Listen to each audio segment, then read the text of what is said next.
Hi there, and welcome to the Dietary Restriction Kitchen. I'm Nat Ryan.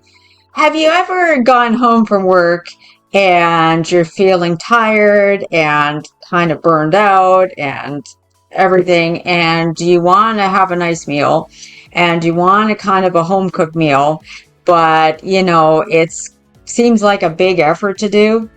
Well, I want to show you today what I like to do for a quick meal when I get home. And that is just like a stir fry. And what I like to do is make it like a teriyaki style stir fry.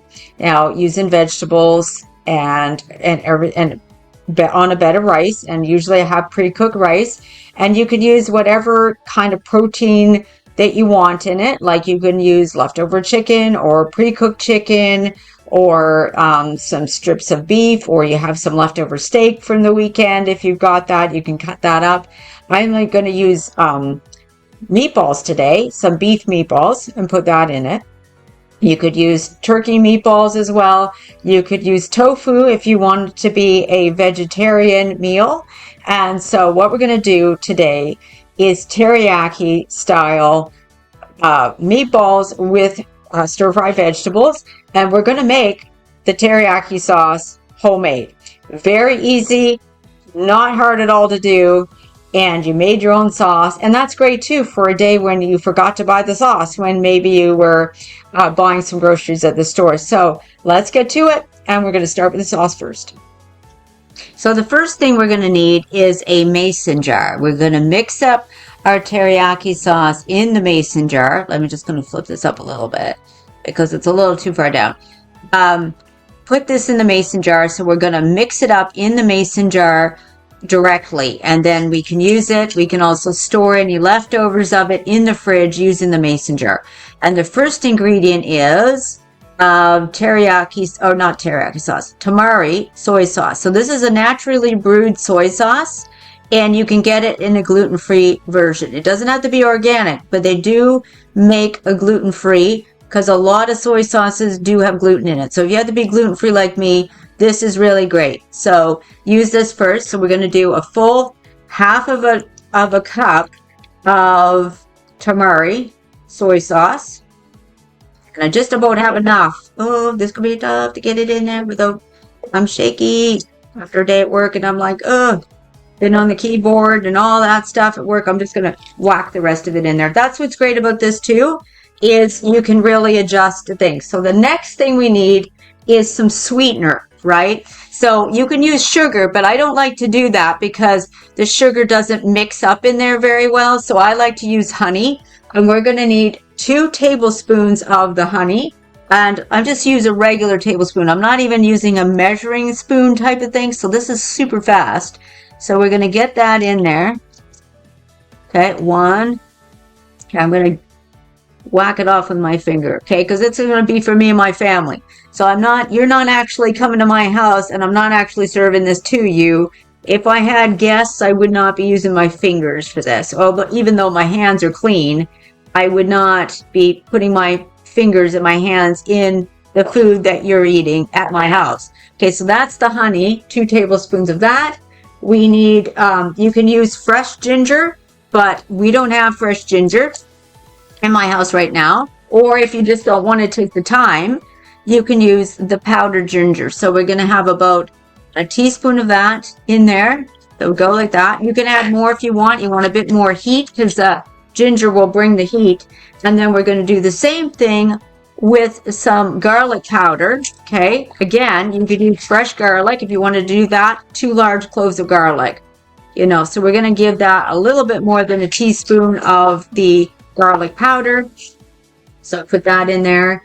Then we need 2 tablespoons rather of either lemon juice or vinegar. I'm using a rice vinegar because that sort of kind of makes me think of, Asian cooking, right? So I happen to have it in the house. If you don't, you use what vinegary thing that you have, or lemon juice that you have in the house. You could use fresh lemons and squeeze them as well. So there's that. And then we're going to need a tablespoon of oil. You can use whatever oil you got. I'm using olive oil.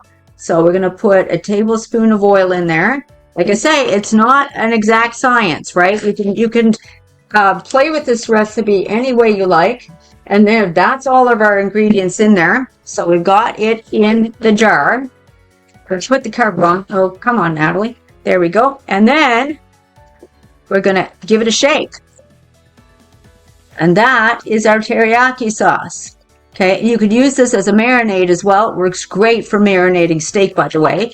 This recipe for the teriyaki sauce can be halved if you just want to make a little bit just for the one meal. You could do that. You can also double or triple the recipe very easily. You can marinate steak with it. It's wonderful too. So the next thing we're going to do is cook up our vegetables.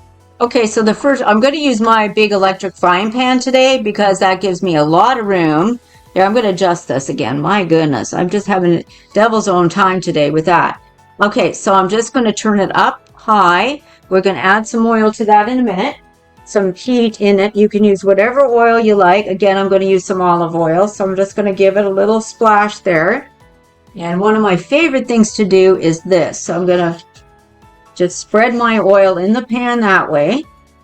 Now you can add whatever vegetables you want to this. I like to make it colorful, but you can do whatever vegetables that tickle your fancy. So I'm going to add some carrot, just a little bit of that. I like it for the color. So we're going to add that. It's not even sizzling yet. So, oh, there we go. There's my sizzle. That's what I was waiting for. Okay, so we have that. All right, just me going in the back here to get other things. And I need something to stir it. And I'm just going to use a spatula to stir this up.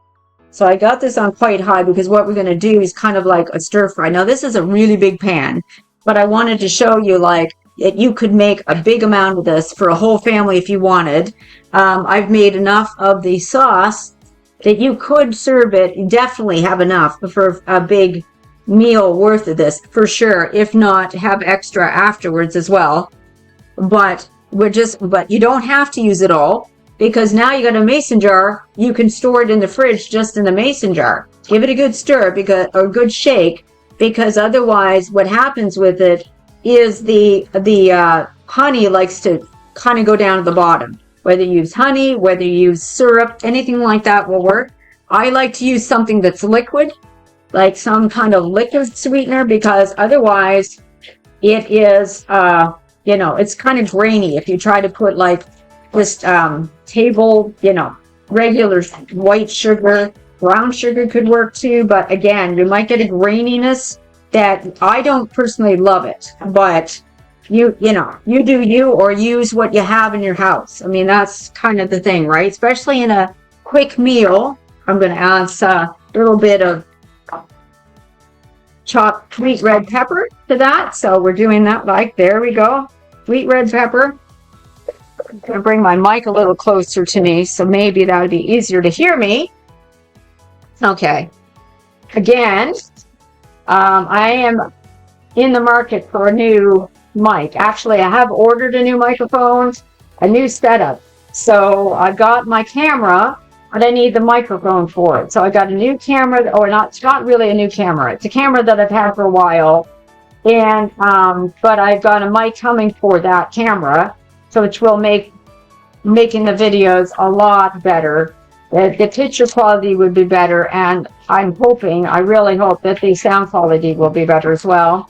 So stick around for that. But I am committed to the dietary restriction kitchen because I love that. So then we got that going. We got some mushrooms. Now you don't have to add mushrooms. You add the vegetables that you like. So don't worry about it. You don't like mushrooms, don't add mushrooms. Okay, we're going to get that in there. I'm going to put a little bit of onion. So these are onions that I've already chopped up, and I got them in a little container. I put them in a container and put them in the freezer. Now this container I only use for chopped up onion. I don't use it for anything else. So because that little container is going to get pretty stinky. Going to get pretty stinky with that. I'm going to turn this down just slightly. I know stir fry, we're doing this quick. And mushrooms have a tendency to want to use up that oil for some reason, but going pretty good right now. Things are going to get really snappy here in a minute. And we're going to add, and here's the thing, I like to use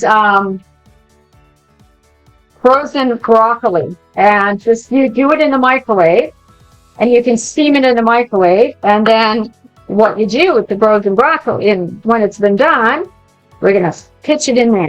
Now again, if you don't like broccoli, don't use it. You could use beans, green beans work good. You could use like all manner of different things. Whatever you like, whatever you got at home, you use that for you. You do you in your household. Okay? So there, you've got the broccoli in there, and that's already pre-cooked broccoli, right? So it's not raw. You could go, let's say you got a head of broccoli at the store, and you're going to like, I'm going to do that up. That's fine too. And then I had the pre-packaged meatballs, the two frozen meatballs. I chopped them, I did them in the microwave a little bit to thaw them, and then chopped them in half. That's a little bit of a hack, because it makes people think they're getting more meat than they really are. Plus, the meatballs heat up faster when they are chopped in half, right? So you're like, yeah, okay. So there we go. So that is enough. I'm cooking enough that you can have 2 adults could eat that with some rice, absolutely, right? For sure. Enough for 2 adults to get a good feed, a good meal when you serve on rice or noodles or, okay. So now we're going to take a little bit of our teriyaki sauce. We're going to take the lid off. I just shook it a little bit again. And we're going to pour that on there.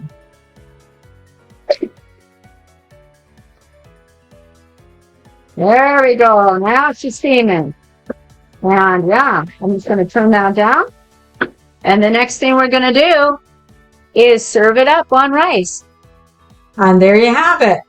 Teriyaki beef meatballs on rice. And absolutely delicious, really quick meal.